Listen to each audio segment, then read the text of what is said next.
एक नदी किनारे पालक के पत्तों से बने घर में रानू चिड़िया अपने दो बच्चों के साथ रहती थी। तभी घर के बाहर मोटी चोंच वाला तोता उसे बुलाने आता है। रानू चिड़िया, चलो चलो, सब तुम्हारा इंतजार कर रहे हैं, हमें देर हो जाएगी। तोते भैया, आज आपको इतनी जल्दी क्या है? आप जाओ, मैं बच्चों को नाश्ता देकर आती हूँ। अरे नहीं बहन, आज खेत में बहुत दाना मिलने वाला है। इंसान ने कल ही फसल काटी है, मौका हाथ से गया तो हम दाना देखते रह जाएंगे और पेट खाली रह जाएगा। तोता चला जाता है। रानू अपने बच्चों को दाना देती है। बच्चों, दाना खाकर खेलना, लेकिन घर से बाहर मत जाना, और अगर जाना भी पड़े तो याद है ना क्या करना है? हाँ मम्मा, हमें पता है। पहले दरवाजे से बाहर झांकना है, फिर ऊपर आसमान देखना है, और फिर अगर कोई बिल्ली या इंसान दिखे तो वापस घर भाग आना है ना? बिल्कुल, शाबाश मेरे होशियार बच्चों, तुम दोनों तो मुझसे भी ज्यादा अक्लमंद हो। सारे पक्षी बरगद के पेड़ पर मिलते हैं। रानो बहन, आज बहुत देर कर दी तुमने, सब तुम्हारा इंतजार करते करते थक गए। और तुम तो हमेशा लेट होते हो, आज मैं थोड़ी देर से आ गई तो क्या हुआ? सब हंस पड़ते हैं और दाना ढूंढने निकल पड़ते हैं। खेत में चारों तरफ मकई के दाने बिखरे पड़े थे। पक्षियों की खुशी का ठिकाना ही नहीं था। सब मजे से दाना खाने लगे। सुनो दोस्तों, मुझे लगता है किसी को पहरा देना चाहिए। इंसानों का भरोसा नहीं, कहीं अचानक शिकारी आ गया तो?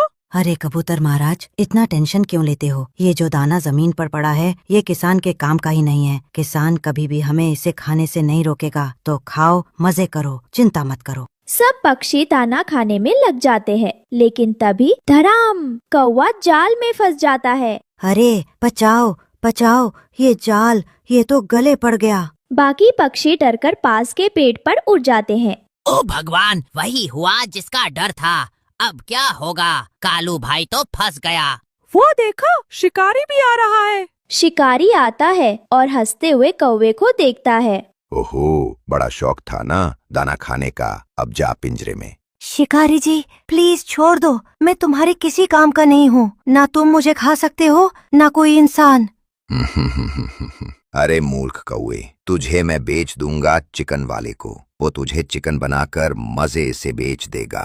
कौवा कांप जाता है। शिकारी उसे लेकर बाजार जाता है और चिकन वाले को बेच देता है। लो भाई, एकदम ताजा माल लाया हूँ।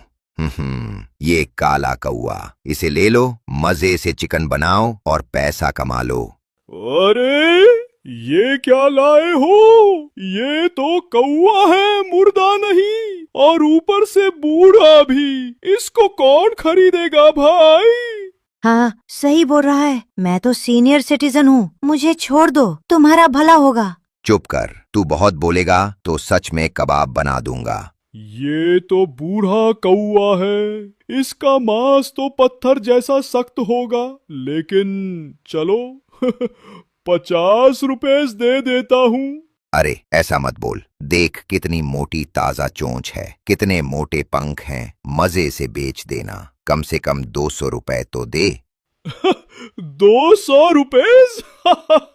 ये तो मजाक कर रहे हो। इतना तो मैं एक बड़े मोटे मुर्गे के भी नहीं देता। 50 रुपए इतना सस्ता? मैंने इसे जाल में फंसाने के लिए कितनी मेहनत की। जाल, दाना, टाइम सब मिलाकर तो कम से कम 150 रुपए का खर्चा हुआ। 50 रुपए से ज्यादा नहीं मिलेगा, वरना वापस ले जाओ अपने कौवे को। मैं तो वैसे भी पुलिस के डर से इसे रखना नहीं चाहता। कहीं पता चला तो लोग कहेंगे कि चिकन वाला अब कौवे भी बेचता है। दूर से कालू के दोस्त पक्षी उसे देखते हैं और परेशान हो जाते हैं। अब क्या करें? हमारा कालू भाई तो गया। नहीं, हमें अच्छे इंसान से मदद लेनी होगी। चलो किसान के पास। अरे अगर उसने सच में उसे बेच दिया तो? बेचारा कालू। नहीं, अभी सब खत्म नहीं हुआ। अगर हम सब मिलकर कोशिश करें तो अपने दोस्त को बचा सकते हैं। डरने से कुछ नहीं होगा। लेकिन इंसानों से मदद मांगना, क्या वो हमारी सुनेंगे? कहीं हमें भी पकड़ लिया तो? सब इंसान बुरे नहीं होते, हमें अच्छे इंसान से मदद लेनी होगी। चलो किसान के पास, वही हमारी आखिरी उम्मीद है। वे किसान की पत्नी से मदद मांगते हैं। माँ जी हमारी मदद करो, शिकारी ने हमारे दोस्त कौवे को पकड़कर बाजार में बेच दिया है। अरे बाप रे, ये तो बहुत गलत हो रहा है। शिकारी ने इतना बड़ा पाप किया है। हाँ माँ जी, हमें नहीं पता अब क्या करें। अगर आप चाहें तो हमें रास्ता दिखा सकते हो। तुम चिंता मत करो बच्चों, मैं जानती हूँ मेरे पति खेत में काम कर रहे हैं। वे तुम्हारी इस मुसीबत में जरूर मदद करेंगे। सभी पक्षी किसान के खेत पर जाते हैं। किसान खेत में चारपाई बिछाकर बैठा था। तभी उसके पास रानो और उसके दोस्त पक्षी घबराए घबराए पहुँचते हैं। किसान भैया, जल्दी हमारी मदद करो। शिकारी ने हमारे दोस्त कालू को पकड़ लिया है और बाजार में बेच दिया। अगर आप मदद नहीं करेंगे तो कालू भाई हमेशा के लिए हमसे बिछड़ जाएगा। क्या? ये तो हद हो गई। इंसान होकर इतना निर्दयी, बेचारे पक्षी को पकड़कर बेचना, ये तो पाप है। तुम लोग चिंता मत करो, जब तक मैं हूँ कोई तुम्हारे दोस्त को नुकसान नहीं पहुँचा सकता। सच किसान भैया, आप हमारी मदद करेंगे?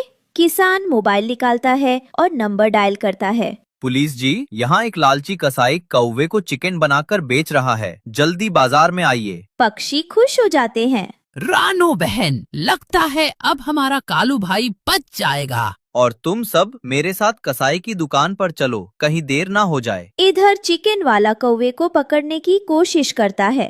आजा, तू बचकर कहाँ जाएगा? कौवा बार बार पिंजरे में इधर से उधर भागता है। अरे इंसान, मेरा मांस खाकर तो तुम्हारे दांत भी टूट जाएंगे, छोड़ दे मुझे। तभी पुलिस आ जाती है। हाथ ऊपर कर, तू धोखेबाज कसाई, कौवे को चिकन बनाकर बेच रहा था। चिकन वाला पकड़ा जाता है। किसान कौवे को आजाद कर देता है। धन्यवाद दोस्तों, आज मेरी जान बच गई। सच कहूँ तो दोस्त हों तो ऐसे, वरना न हो। सब हंसते हैं और खुशी खुशी जंगल लौट जाते हैं। हमेशा दोस्ती निभाना और मिलकर काम करना। और हाँ, इस कहानी को लाइक, शेयर और सब्सक्राइब करना मत भूल।